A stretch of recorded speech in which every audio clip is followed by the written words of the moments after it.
एक बार मैं स्वागत, अभिनंदन, धन्यवाद करता हूँ इस कार्यक्रम से जुड़ने के लिए। आप नियमित रूप से इस कार्यक्रम से जुड़ते हैं, आप सभी का बहुत-बहुत हृदय से धन्यवाद। अब मैं स्वागत करना चाहता हूँ हमारे मध्य में बहुत ही सरल, सरस और सुबोध विचारों के माध्यम से हम सभी का मार्गदर्शन करने वाले आदरणीय आचार्य नरेंद्र मैत्रेय जी।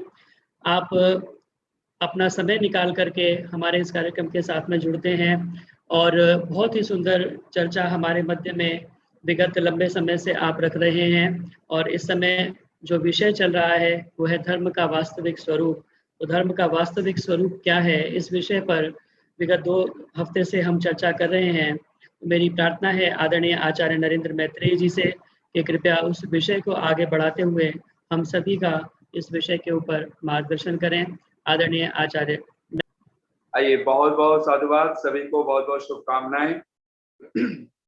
आइए पूरी श्रद्धा के साथ सभी करबद्ध होकर के बैठें, उपविष्ट हों। ओम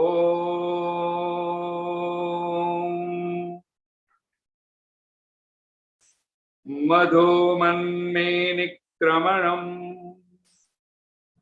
मधुमन्मे परायणम्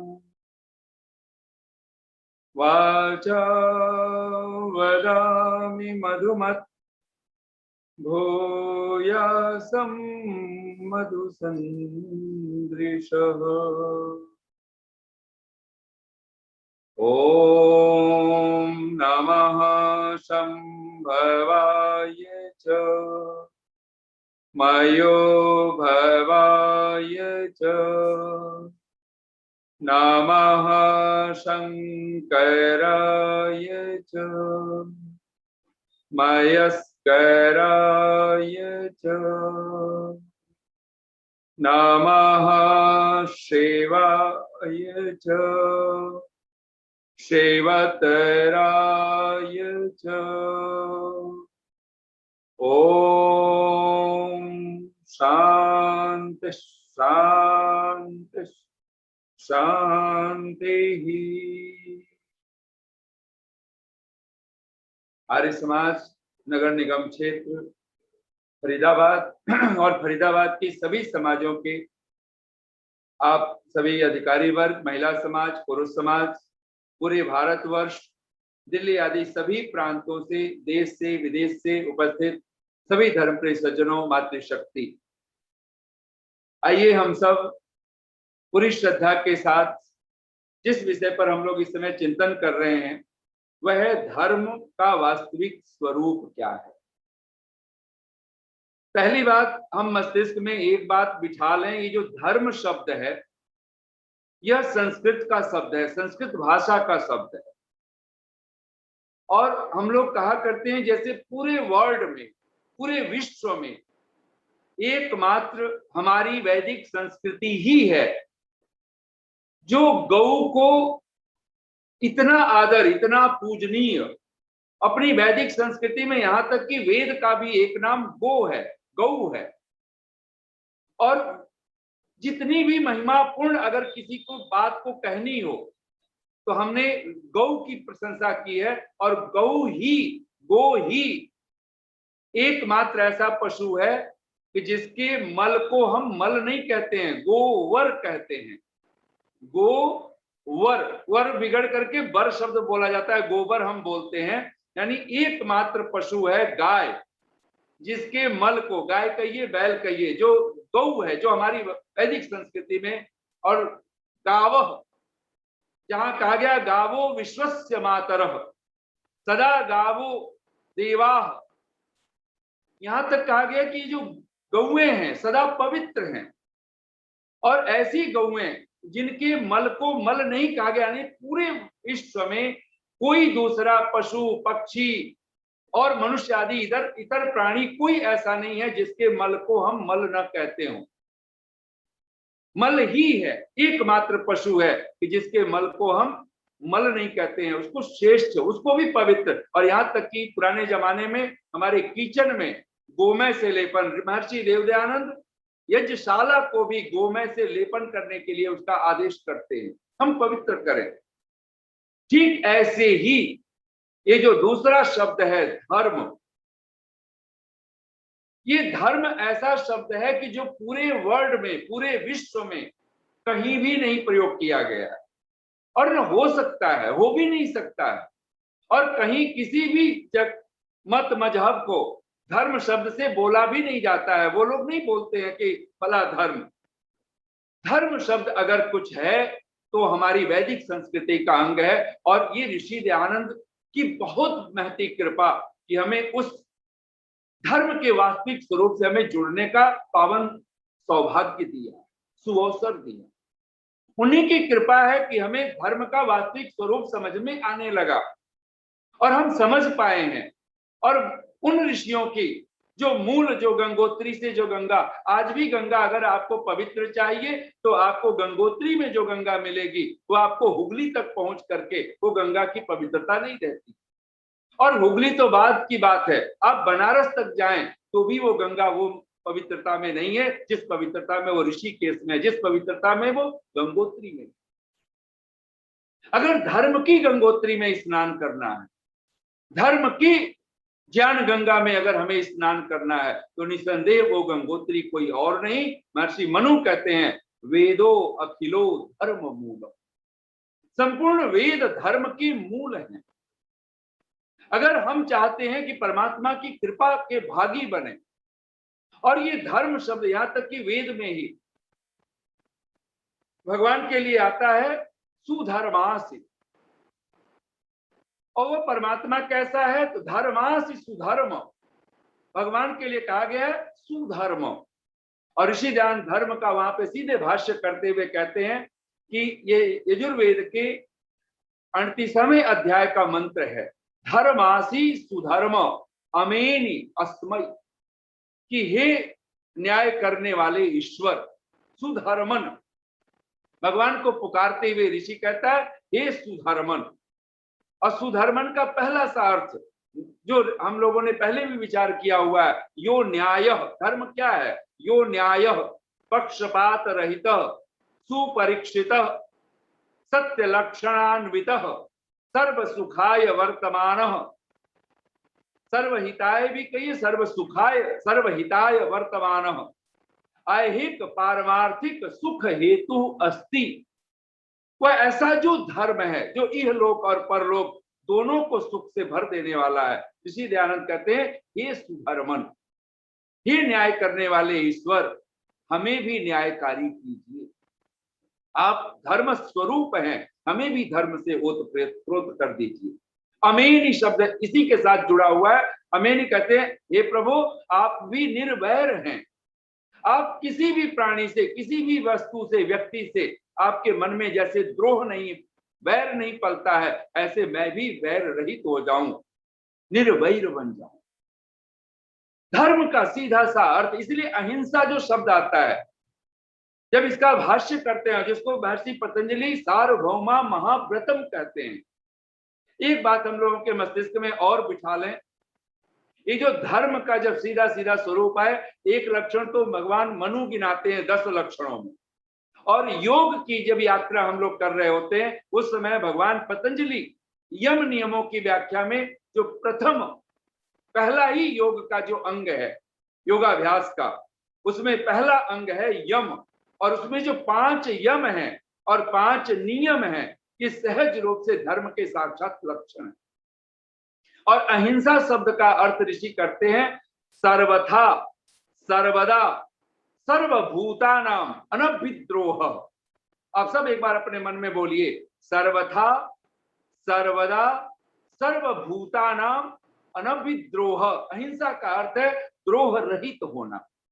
सर्वथा सब प्रकार से, सर्वदा सब समय, यानी कोई ऐसा नहीं कह सकते कि आज फला तिथि है, आज फला दिन है, फला वार है, सुबह का समय है, आदि आदि है, इसलिए हम नहीं करेंगे और किसी समय में हम कर लेंगे, ऐसा नहीं कहा जा सकता।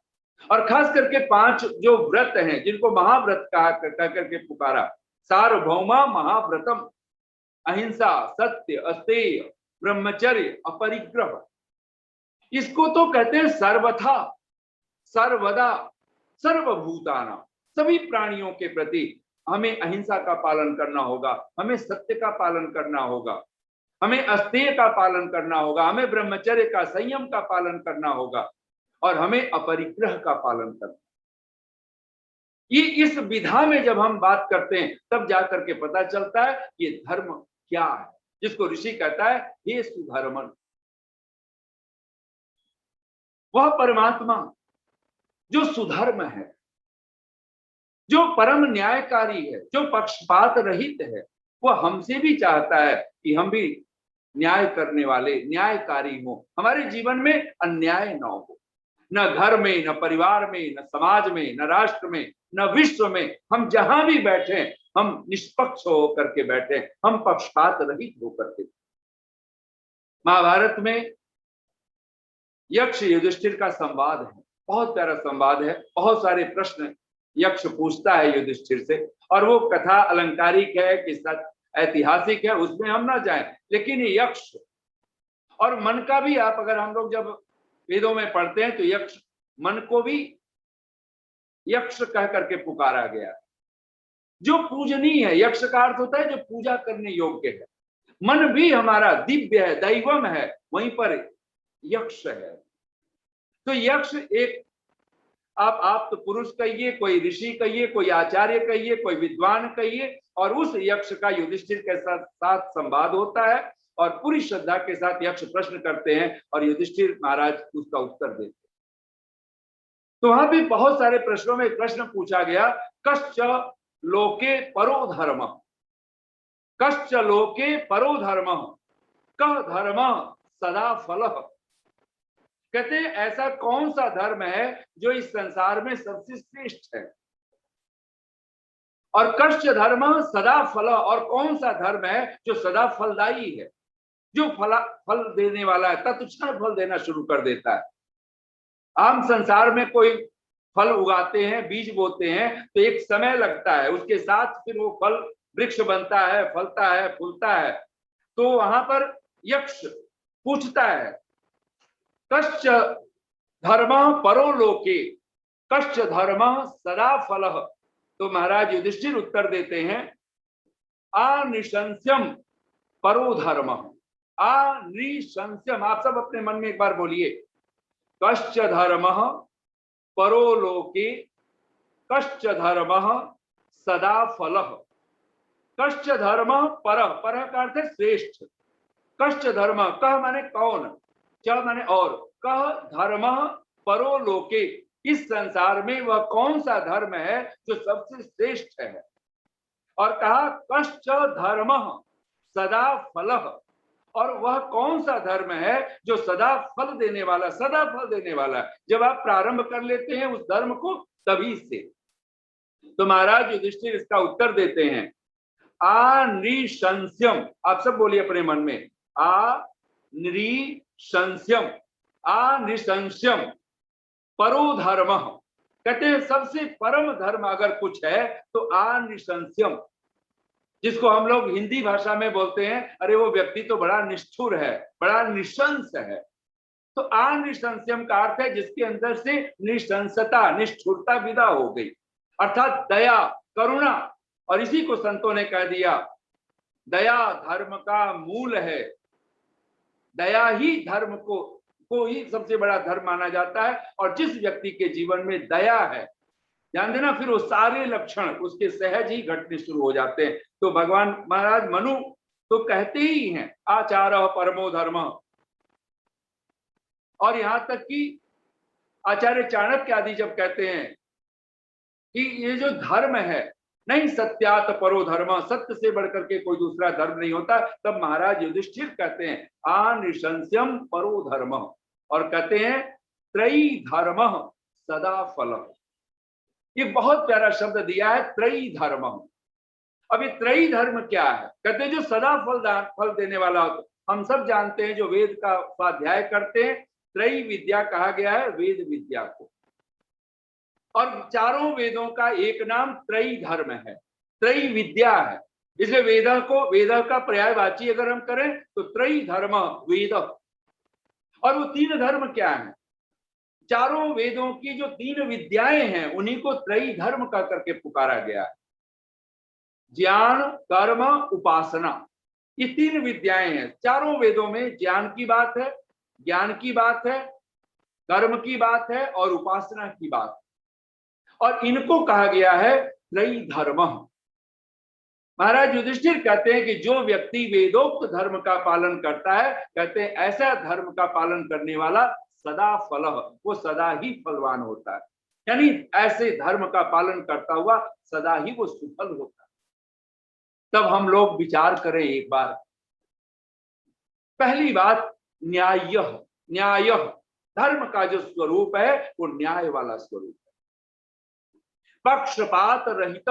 और ये मानो अगला अगला शब्द ऋषि का, और जिसको अग्नि व्रतपति मंत्र में ऋषि इसकी व्याख्या करते हैं कि सर्व ईश्वरेण सर्वैर मनुष्यै सर्व मनुष्यै अयम अनुष्ठेयो धर्म उपदिश्यते।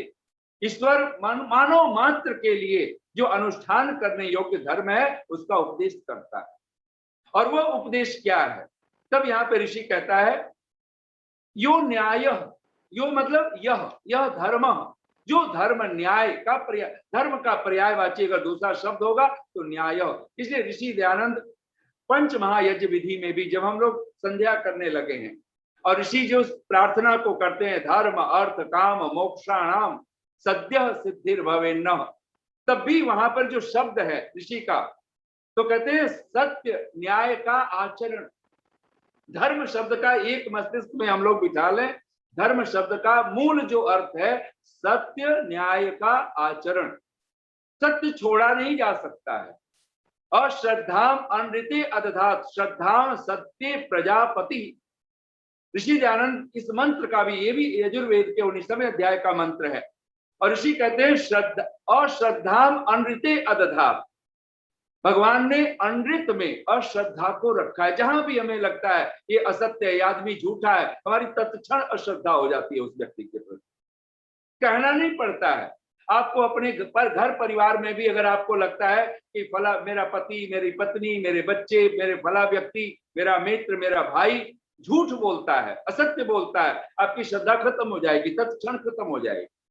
आपको समाज में भी, अगर आपको परिवार में हो, समाज में हो, राष्ट्र में हो, जहां पे भी आप व्यवहार करते हो और आपको सामने वाले व्यवहार व्यक्ति से पता चल जाए कि व्यक्ति झूठ बोलता है, असत्य बोलता है, अश्रद्धा होते देर नहीं लगेगी। उसे अप्रीति, और अश्रद्धा का क्या अर्थ है? श्रद्धा का अर्थ है प्रीति, सत्य से प्रीति, सत्य से प्रेम, श्रद्धा। अश्रद्धा का अर्थ है प्रीति छूट जाती, उस व्यक्ति से कोई फिर लगाव खत्म हो जाएगा। श्रद्धाम सत्य प्रजापति, और कहते हैं वो जो प्रजापति परमात्मा है उसने श्रद्धा को सत्य में प्रतिष्ठित किया है। सत्यम विश्वास मूलम। अब बोलिए एक बार अपने मन में, सत्यम विश्वास मूलम। सत्य ही विश्वास का मूल है। अगर हम चाहते हैं कहीं विश्वास हो तो विश्वास कहाँ होता है? जहां सत्य हो। लेकिन 3 जगह पर, और 3 नहीं बहुत सारे शब्द हो सकते हैं, लेकिन ऋषि दयानंद का वाक्य आप सब बोलिए एक बार अपने मन में, श्रद्धा को कहां देखना चाहते हैं? 3 के प्रति आपने नहीं देखा है, आपको अनुभव भी नहीं है, लेकिन 3 में अत्यंत विश्वास कर लीजिए, अत्यंत श्रद्धा कर लीजिए। तो क्या करना है अत्यंत विश्वास करने को? तो ऋषि 3 शब्द बोलते हैं, आप सब बोलिए अपने मन में, ईश्वर, सत्य, धर्म आदि गुणानाम उपरि अत्यंतम विश्वास श्रद्धा। 3 के ऊपर अत्यंत विश्वास करने को ऋषि श्रद्धा कहता है। पहला, ईश्वर। हमने नहीं देखा है ईश्वर को, नहीं अनुभूति है हमें, हम ऋषियों से सुनते हैं, हम महापुरुषों से सुनते हैं, हम वेद शास्त्रों में पढ़ सुन रहे हैं, लेकिन कहा जैसे हमने अपने मन को भी नहीं देखा है। हमने न जाने कितनी सारी चीजें हमने अपने शरीर के अंगों के, जो आज डॉक्टर नाम ले लेते हैं, वैज्ञानिक नाम ले लेते हैं, और हमारे के आपके अंदर शरीर में ये है, ये है, ये है, और व्यवहारिक भाषा में हम कुछ जो नाम हम अपने आप से हम लोग जानते हैं, लेकिन शरीर में वो अंग हैं, वो काम कर रहे हैं। हमने किसी ने अपनी कोई पेट फाड़ फाड़ करके कोई किडनी नहीं देखी हुई है। जो हृदय जिसको हार्ट बोलते हैं उसमें 4 वाल हैं, उसको हमने कोई खोल करके नहीं देखा हुआ है, लेकिन मानते हैं कि हाँ डॉक्टर कहता है, दूसरों के शरीरों में उसको दिखला दिया गया, हम कहते हैं हाँ वाल है। ऋषि कहता है इस संसार में और किसी को देख करके मानो, न मानो, लेकिन 3 के ऊपर तो ननु नच होना ही नहीं चाहिए। और वो 3 कौन है? तो ऋषि कहता है ईश्वर। जब ईश्वर की बात आए तो आंख मूंद करके भरोसा करने की बात। दूसरा कहते हैं सत्य। जो सत्य है, हमें पता है कि संसार अनित्य है, ये शरीर अनित्य है, क्षणभंगुर है, नाशवान होने वाला। इस सत्य को जितना स्वीकार कर लें, ऋषि जाने जब सत्य की बात करते हैं तो सहज रूप से स्वीकार कर लीजिए, ये जो अनित्य संसार है, ये जो क्षणभंगुर संसार है, इस संसार की क्षणभंगुरता को सहज स्वीकार कर लेने वाला व्यक्ति सत्य को प्राप्त होता है। और इस संसार का सत्य है। इस सत्य को जब हम पकड़ते हैं तो कहते हैं इसके ऊपर कोई ननु नच नहीं होना चाहिए। शास्त्र है आंख क्या पता है तुम्हें, शास्त्र यानी वेदम शास्त्र, शास्त्र है आंख क्या पता है तुम्हें, सत्कर्म है पांख क्या पता है तुम्हें। पांख माने पंख, आंख और पांख हम दोनों के पास हैं, हम सबके पास है ये दोनों चीजें। शास्त्र है आंख क्या पता है तुम्हें, सत्कर्म है पांख क्या पता है तुम्हें। धन को ही वो समझते थे सब कुछ, धन को ही वो समझते थे सब कुछ, क्योंकि सत्य सबको पता है। यहाँ खाली हाथ आए थे, खाली हाथ जाना है, ना कुछ लेकर के आए थे, ना कुछ लेकर के जाना है, सुई भी नहीं लेकर के जा सकते। और ऐसे सैकड़ों कथानक हम सबके पास हैं कि गुरुओं ने, आचार्यों ने अपने शिष्यों को जताया है, सिखाया है कि तुम कम से कम अगर हमें दे सकते हो तो जब सुई एक लेकर के मुझे उस दूसरे लोक में, दूसरे जन्म में दे देना। और वो आदमी हैरान होता है, वो ले तो लेता है लेकिन बाद में हैरान होता है कि हम सुई लेके कैसे जा सकते, नहीं ले जा सकते, कुछ भी नहीं ले जा सकते। और इस सत्य को ठुकरा करके जो व्यक्ति जीता हो, सत्य, ये शरीर नश्वर है, आज मिले मिट्टी में मिले कि कल मिले, मिलना है इसको मिट्टी में। माटी चुन चुन महल बनाया, लोग कहें घर मेरा, ना घर तेरा ना घर मेरा, चिड़िया रैन बसेरा। कौड़ी कौड़ी माया जोड़ी, जोड़ भरेला थैला, कहत कबीर सुनो भाई साधो, संग चले ना धेला। उड़ जाएगा हंस अकेला, जग 2 दिन का मेला।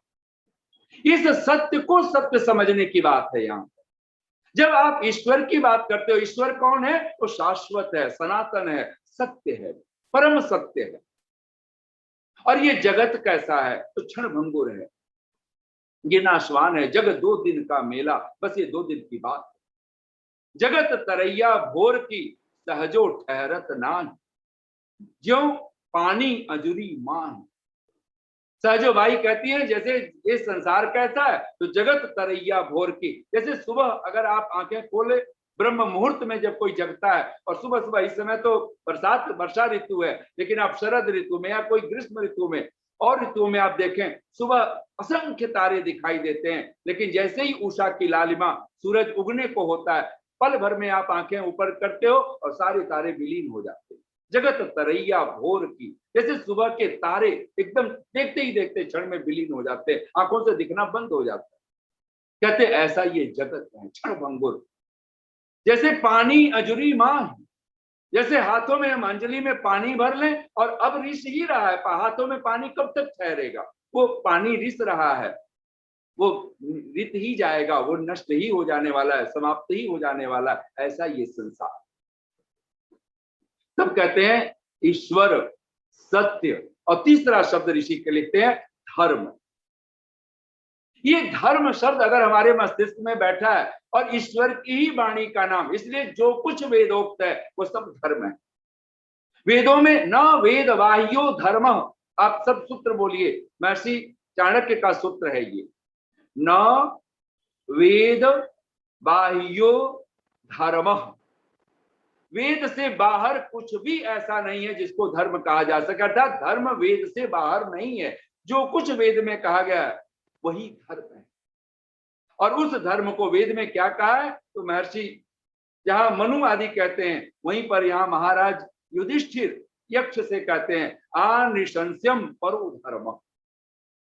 जिस व्यक्ति के जीवन में दया है, करुणा है, जिसके जीवन से कठोरता विदा हो गई, कटुता विदा हो गई, और इसको बहुत आसान भाषा में कहें, जिसके जीवन से छल कपट विदा हो गई। ये आनृशंस्यम का अर्थ है, कौन दयावान है, कौन करुणावान है? जिस व्यक्ति के जीवन में छल नहीं है, कपट नहीं है, पक्षपात नहीं है, उसी को न्याय, हम लोग केवल न्यायाधीशों से जोड़ दें, ये जरूरत नहीं है। घर में बैठ करके एक पति जब अपनी पत्नी पर अत्याचार कर रहा होता है, हम अत्याचार कहते हैं, वो अन्याय ही तो होता है। अत्याचार का क्या मतलब होता है? अति आचार। कोई अच्छी भी बातें हो और आप उसको आपको 2 रोटी खानी है और कोई आपको कहे नहीं आपको 10 रोटी खानी पड़ेगी, वो अत्याचार हो जाएगा। आपको कोई मीठी चीज पसंद आई, आपको दो पसंद आई है, 2 खाया ठीक है, और आपको नियम लगा दे नहीं आपको 20 खाने पड़ेंगे, वो आपके लिए अन्याय बन जाएगा। जब कोई आचरण अति का रूप ले लेता है, उसी का नाम है अत्याचार, उसी का नाम है अन्याय, उसी का नाम है कदाचार, उसी का नाम है भ्रष्टाचार, उसी का नाम है दुराचार। ये कोई भी नाम देते जाएं आप, और इन सब का एक ही अर्थ है कि आपके जीवन में सत्य नहीं है, आपके जीवन में धर्म नहीं है। जिस व्यक्ति के जीवन में दया धर्म का मूल है, पाप मूल अभिमान, तुलसी दया न छोड़िए जब लग घट में प्राण। ये आनृशंस्यम, ये दया करुणा नहीं छोड़नी है। और इसीलिए तो परमात्मा को महर्षि देव दयानंद भी अगर स्मरण करते हैं तो ईश्वर को किस भाषा में याद करते हैं? हे ईश्वर दया निधि, तू दया का भंडार है, दया का खजाना है, तू ही है जो सब कुछ दे सकता है, देता है। और यहां तक कि ऋषि ने एक बात में और आप सबके मस्तिष्क में बिठा लीजिए, धर्म के स्वरूप को लेकर के 4 मंत्र हैं आप सबके पास में। लगभग हम लोग बोलते हैं आर्य समाज के मंचों पे लगभग बोला जाता है, जिसको संगठन सूक्त के नाम से आप लोग बोलते हैं, और ऋग्वेद के मंत्र हैं वो। संगच्छध्वम संवदध्वम संवो मनांसि जानताम। आप सबको पता है महर्षि देव दयानंद ने इन मंत्रों को, और भी सारे मंत्र, बहुत सारे मंत्र हैं जिसमें अग्निव्रत प्रते भी मंत्र है जिसको मैंने अभी बोला, और श्रद्धाम अंडते अदधात श्रद्धाम सत्य प्रजापति दृष्टवा रूपे व्याक्रोध करके जब मंत्र आता है तो कहते हैं ये यजुर्वेद का मंत्र है। और मित्रस्याहम चक्षुषा सर्वाणि भूतानि समीक्षे, ये जो मंत्र है दृष्टे दृंह मां मित्रस्य, इस मंत्र को भी ऋषि ने, अगर आप ऋग्वेद आदि भाष्य भूमिका, उसका मतलब क्या हुआ, इस पुस्तक का सत्यार्थ प्रकाश है और ऋषि दयानंद की 4 वेदों की भूमिका लिखी हुई एक किताब है। 4 वेदों में क्या है, कौन से विषय का वर्णन है, क्या कहा गया है, ऋग्वेद, यजुर्वेद, सामवेद, अथर्ववेद, 4 वेदों की भाष्य की भूमिका। ऋषि 4 वेदों का भाष्य करने बैठे हुए हैं। ऋग्वेद का भाष्य और यजुर्वेद का भाष्य अगर आप पढ़ें भूमिका में तो वहां पर संस्कृत भाषा में जो श्लोक है, ऋग्वेदम विधाय, यानी ऋषि लिखते हैं मैं ऋग्वेद का भाष्य करके यजुर्वेद का भाष्य प्रारंभ करता हूं। ऋषि ने क्रम नहीं छोड़ा है। दुर्भाग्य है कि पूरे ऋग्वेद का भाष्य हमारे पास ऋषि की भाषा में आज उपलब्ध नहीं है। कुछ मंडल तक हमारे पास है, लगभग 6 मंडल तक माना जाता है, उसके कुछ तुक्तों तक।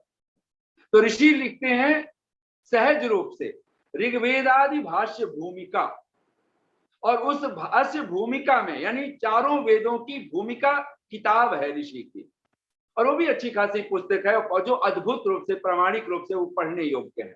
ऋषि उस भाष्य में लिखते हैं वेदोक्त धर्म विषय, वेदों में जो धर्म का विषय है, धर्म किसको कहा जाए, तो ऋषि ने जो पहला मंत्र स्वीकार किया है उसको कहते हैं संगच्छध्वम संवदध्वम संवो मनांसि जानताम देवा भागम यथा पूर्वे संजानाना उपासते। ये पहला मंत्र ही ऋषि ने इसको धर्म का मंत्र माना। और संगच्छध्वम का ऋषि के शब्द हैं, अर्थ हैं। एक बार आप सब अपने मन में भी बोलिए, ऋषि के शब्द मैं बोल रहा हूं। ईश्वरो अभिवदति, ईश्वर उपदेश करता है हम मनुष्यों के लिए। ईश्वरो अभिवदति हे मनुष्याः मया उक्तम न्याय्यम पक्षपात रहितम सत्य लक्षण उज्ज्वलम धर्मम यूयम संगच्छध्वम सम्यक प्राप्नुत। संगच्छध्वम का अर्थ क्या है, हम लोग व्याख्या करते हैं साथ मिल करके चलो, अर्थ है वो एक चलने का।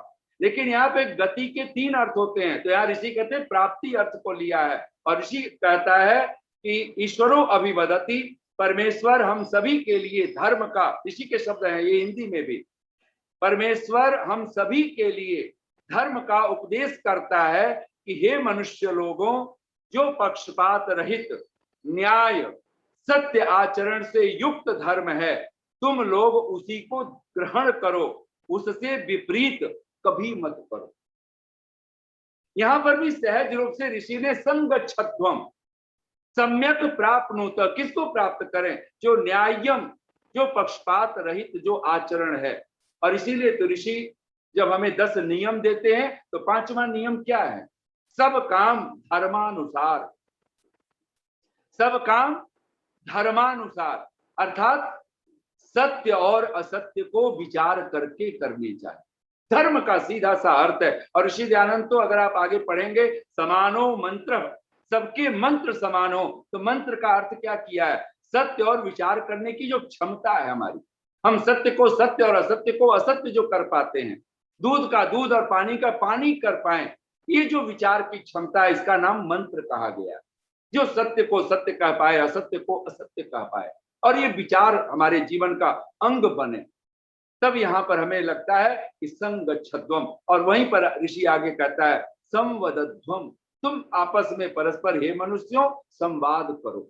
वितंडा जल्प आदि जो विरुद्धवाद जिसको कहते हैं, सारे जीवन को हम कहीं न कहीं अधर्म का पर्याय बना करके, हम प्रेम प्रीति को खो करके घृणा द्वेष वैमनस्य इनको लेकर के जब जी रहे हो, तो समझना चाहिए कि हम हमारे जीवन में अधर्म कहीं प्रवेश कर चुका है।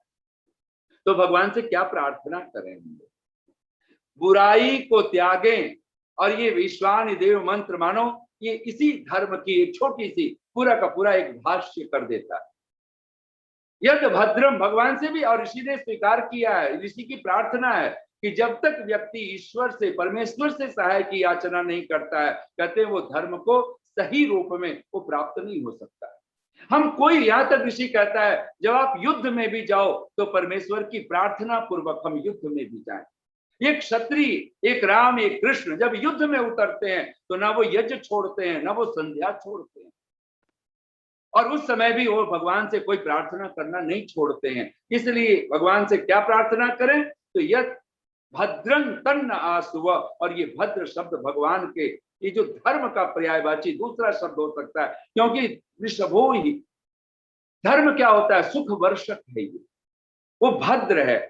बुराई को त्यागें भलाई करें हम, बुराई को त्यागें भलाई करें हम, तुम्हारे ही गीतों को गाते रहें हम, वेद के सागर को पाकर सदा ही, वेद के सागर को पाकर सदा ही, गोते उसी में लगाते रहें हम, दुरितों को त्यागें सदा दूर भागें, दुरितों को त्यागें सदा दूर भागें, भावों को अच्छे जगाते रहें हम, मेरा ज्ञान क्या है, भक्त ये अनुभव करता है, मेरा ज्ञान क्या है, तेरा ही दिया है, मेरा ज्ञान क्या है, तेरा ही दिया है, सभी को हमेशा सुनाते रहें हम। जब हम प्रब्रवाम शब्द बोलते हैं ना, सरदा शतम हम जब बोलते हैं कि प्रब्रवाम 100 वर्ष हम सुने बोले, तो वहां पर कहा तद ब्रह्म तद गुणाश्च अन्येभ्यो मनुष्येभ्यो नित्यम उपदिशेम। हम प्रब्रवाम का मतलब है हम अपने बच्चों में, अपने परिवारों में, अपने इष्ट मित्रों में आपकी जितनी क्षमता है उस क्षमता को साथ लेकर के दूसरों को परमेश्वर के गुणों की, उनकी महिमा की हम चर्चा करें, उनका उपदेश करें। मेरा ज्ञान क्या है, तेरा ही दिया है, सभी को हमेशा सुनाते रहें हम, समर्पित तुम्ही को तुम्हारा ही वैभव, समर्पित तुम्ही को तुम्हारा ही वैभव, हृदय से तुम्ही को बुलाते रहें, बुराई को त्यागें भलाई करें हम, तुम्हारे ही गीतों को गाते रहें। हर पल भगवान से एक प्रार्थना, और ये जीवन की अद्भुत बात होगी कि हम परमात्मा की कृपा को आत्मसात कर पाएंगे। पुनः इस शब्द को फिर ध्यान में रख लीजिए, दुनिया में जितने भी मत हैं, जितने भी मजहब हैं, उनको धर्म नहीं कहा जा सकता। चाहे कोई कहे, आज उसको राजनीतिक मंच पे हम लोग नहीं बोल सकते हैं, लेकिन जिस धर्म में हिंसा को, मांस खाने को और कुछ व्यवहार करने को, यहां तक कि पाप क्षमा करने की बात कही जाती हो, हमारे वहां पे भी जब ये बात आए कि कोई बात नहीं, पाप हो गई तो बुराई हो गई, ले जाकर के पाप क्षमा कर देता है भगवान, तो सोचते हैं फिर दंड नहीं मिलेगा। तो लोग मांसाहारी भी होते हैं। आपने देखा होगा नवरात्रों में 9 दिनों तक मांसाहार छोड़ देते हैं, शराब छोड़ देते हैं, और 9 दिनों बाद फिर वो मांसाहारी शॉप, वो दुकानें, वो सब फिर खुल जाती हैं। फिर वैसे ही होटल रेस्टोरेंट सब चल पड़ते हैं। कुछ लोग वैसे धर्म के नाम पर, मजहब के नाम पर अपने कत्ल करते हैं, पशुओं को काटते हैं, निरीह पशुओं को। और कहीं न कहीं भारत में भी, जहां निरंतर हम जिस भगवान को, जिस देवी देवता को, उनके भी नाम पर कहीं बलि देने की प्रथा, और बलि का मतलब वहां भी कोई पशु, निरीह पशु काट दिया जाता है, दुर्गा के नाम पर, देवी के नाम पर, कहीं भैरव के नाम पर, कहीं चंडी के नाम पर, काली के नाम पर, तो आप समझ सकते हो उसको भी धर्म नहीं कहा जा सकता। जहां इसलिए ऋषि दयानंद के बहुत प्यारे शब्द हैं, अगर आप 10वां समुल्लास पढ़िए सत्यार्थ प्रकाश का, जहां भक्ष्य अभक्ष्य, आचार अनाचार की बात करते हैं, तो कहते हैं मद्य और मांस कदापि भूल कर भी नहीं करने चाहिए। मद्य और मांस, और ये दो जिस भी मजहब में, जिस भी विचारधारा में जुड़ा हुआ हो, बहुत सारे मत मजहब में, मैं नाम ना लूं, वहां लंगर लगते हैं, लेकिन लंगर लगाने वाले मांसाहारी होते हैं। ये तक जब सब सुनने को मिलता है, तो फिर आप उनके हाथ का प्रसाद कैसे ले सकते हो, उनके हाथ का आप लंगर कैसे ले पाएंगे। और कम से कम अगर आपको आचार धर्म समझना हो, क्या खाना चाहिए, क्या पीना चाहिए, क्योंकि जो बहुत पुरानी कहावत है, जैसा खाए अन्न वैसा बने मन। हम जैसा अन्न खाते हैं वैसा ही मन बनता है, और ये इसलिए अन्न का जो सूक्ष्म रूप है वो मन बन जाता है बहुत गहरे से। और ये मन इतना अद्भुत है, ये तो मरता नहीं ना, शरीर मर जाता है, फिर भी मन तो नहीं मरता है। और शरीर को कहा गया है हमारे शास्त्रों में, शरीरम आद्यम खलु धर्म साधनम। मुझे बहुत अच्छा लगा डॉक्टर रचना जी जब दांतों के लिए बात बोल रही थी, तो दांत तो जरूर, क्योंकि दांत खराब हो गए, आंतें खराब हो गई, कहीं ना कहीं संकेत भी है। दांत खराब हो, आंत खराब हो, दांत और आंत ये जुड़ा हुआ है, और फिर नकली दांत लगा करके फिर आंतों को मजबूत समझ लें, ऐसा कुछ हो नहीं सकता है।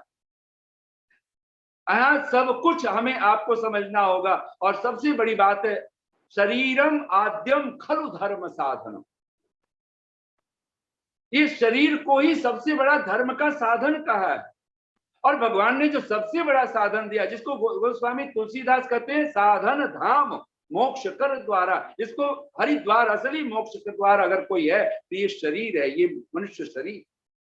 और इसकी ही हम उपेक्षा करते रहें, इसी में जो मर्जी खिलाएं, इसी को हम कब्र बना दें, पशुओं के मांस खा रहे हैं, इसी में उल्टे सीधी चीजें खा रहे हैं, तो मत सोचना अगर ये देह रूपी मंदिर अगर ये आपका पवित्र नहीं है, तो बाहर का मस्जिद, मंदिर, गुरुद्वारा आप कितना भी पवित्र रख लें, फिर कोई मतलब नहीं है। तो निस्संदेह घड़ी पर समय पहुंच गया है, और मैं इस पर विचार को लास्ट में छोटी सी बात कहता हूं, वाणी को विराम दे रहा हूं। पश्चिम का एक बहुत बड़ा वैज्ञानिक हुआ, बहुत बड़ा चिंतक, और कहते हैं स्ट्रीट लाइट, जो हम लोग सड़कों पे जो आज लाइट हम देखते हैं, घरों के बाहर जो गलियों में जो लाइट जलती है, अब तो सरकारी व्यवस्था से जलती है, कहते हैं पहला व्यक्ति हुआ बेंजामिन फ्रैंकलिन। पहली बार जब बल्ब का आविष्कार तो एडिसन ने किया था, लेकिन लोग अपने घरों में बल्ब जलाते थे, कोई बाहर घर के दरवाजे के बाहर कोई बल्ब नहीं जलाता था। तो जो स्ट्रीट लाइट का जो आविष्कार किया वो बेंजामिन ने किया, फ्रैंकलिन ने किया। तो उसने जब पहली दफा अपने घर के बाहर बल्ब जलाया, तो बल्ब फोड़ दिए जाते थे शरारती लोगों के द्वारा, बोले कि ये अपना घर दिखला रहा है। लोग चिढ़ जाते थे, चिढ़ते थे, बच्चा बोले अच्छा अपना घर दिखला रहे हो कि बड़ा सुंदर घर है। तो बेंजामिन फिर बार बार बल्ब जोड़ता, और कहते हैं न जाने सैकड़ों बल्ब उसके फोड़े गए, सिर्फ इस बात के लिए कि ये क्यों। उसने धीरे धीरे गांव के जहां वो रहता था वहां लोगों को समझाना शुरू किया कि मैं इसलिए नहीं मैंने बल्ब लगा रखा है कि इससे मैं अपना घर चमकता हुआ दिखलाना चाहता हूँ, रोशन दिखलाना चाहता हूँ। मैं चाहता हूँ कि लोगों को चोट ना लगे। कोई पशु पक्षी, कोई कीड़े मकोड़े अगर कोई आपके हमारे यहाँ से निकलो तो तुम्हें वो दिखाई दे जाए, तुम्हें मार्ग दिखाई दे, तुम्हें राह दिखाई दे। और कहते हैं बेंजामिन सफल हुआ अपने नगर में, ग्राम में, और धीरे धीरे एक बात बनी। और स्ट्रीट लाइट का आविष्कार की जब बात की जाती है तो कहते हैं बेंजामिन फ्रैंकलिन की बात। अब सोचिए, एक बल्ब हम राह पे रखते हैं और वो बल्ब तोड़ दिए जाते थे, वो बल्ब चुरा लिए जाते थे। धर्म कवि जगत में ऋषियों ने, महर्षियों ने, मुनियों ने हमें इतना कुछ देने की कोशिश की है। हमने भी उनको पत्थर मारे, उनको जहर दिया, उनको विष दिया, और बाद में हम उनको पूजते हैं। ध्यान देना, धर्म आपको चाहता है ऐहिक और पारमार्थिक सुख हेतु। इस संसार का सुख और परमार्थ का सुख, दोनों सुख अगर आप लेना चाहते हो, आप धर्म से जुड़ जाइए, आपका ये जीवन भी अद्भुत होगा। क्योंकि आचार्य चाणक्य ही अंतिम शब्द मैं बोलता हूं, और ये आप लोग याद कर लें, अपने मस्तिष्क में रख लीजिए, सुखस्य मूलम धर्मः। सुख का जो मूल है वो धर्म है। आइए वो 4 पंक्तियां कहता हूं, वाणी को विराम। और ये 4 पंक्तियां जो मैं अक्सर बोलता हूं वही पंक्तियां बोल रहा हूं। धर्म के नाम पर प्यारों हमें जीना नहीं आता, मरना भी नहीं आता। जो जीना नहीं आएगा तो मरेगा कौन। धर्म के नाम पर प्यारों हमें जीना नहीं आता, लहू से कासा ये तकदीर, कासा कहते हैं प्याले को, लहू से कासा ये तकदीर हमें भरना नहीं आता। हमारी तबाही का कारण है बस इतना मित्रों, हमें कहना तो आता है मगर करना नहीं आता। हमें कहना तो आता है मगर करना नहीं आता। इतनी शांति और प्रेम से आप सबने सुना। बहुत बहुत साधुवाद, बहुत बहुत धन्यवाद। इत्योम शम।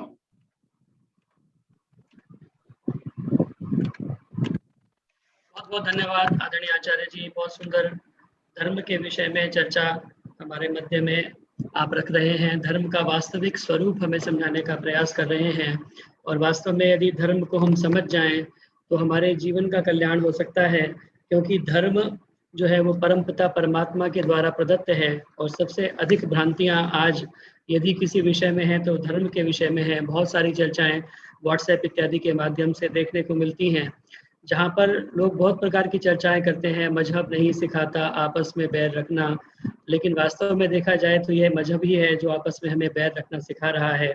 यदि हम मजहब को छोड़ करके धर्म की बात को पकड़ें, धर्म की राह पर चलें और इस बात को मानें कि ईश्वर एक है तो उसका बनाया हुआ धर्म भी एक है, दो नहीं हो सकते।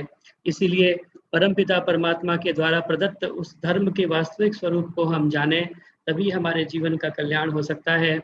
इतनी सुंदर तरीके से आप इस चर्चा को हमारे मध्य में रख रहे हैं। आचार्य जी का मैं यहाँ पर उपस्थित सभी सभासदों की ओर से हार्दिक धन्यवाद, अभिनंदन करना चाहता हूँ। बहुत सुंदर सरल तरीके से आपने उस धर्म के वास्तविक स्वरूप को समझाने का हमें प्रयास किया, यक्ष युधिष्ठिर के संवाद के माध्यम से भी, और भी अन्य बहुत सुंदर रोचक उदाहरणों के माध्यम से। बहुत बहुत धन्यवाद।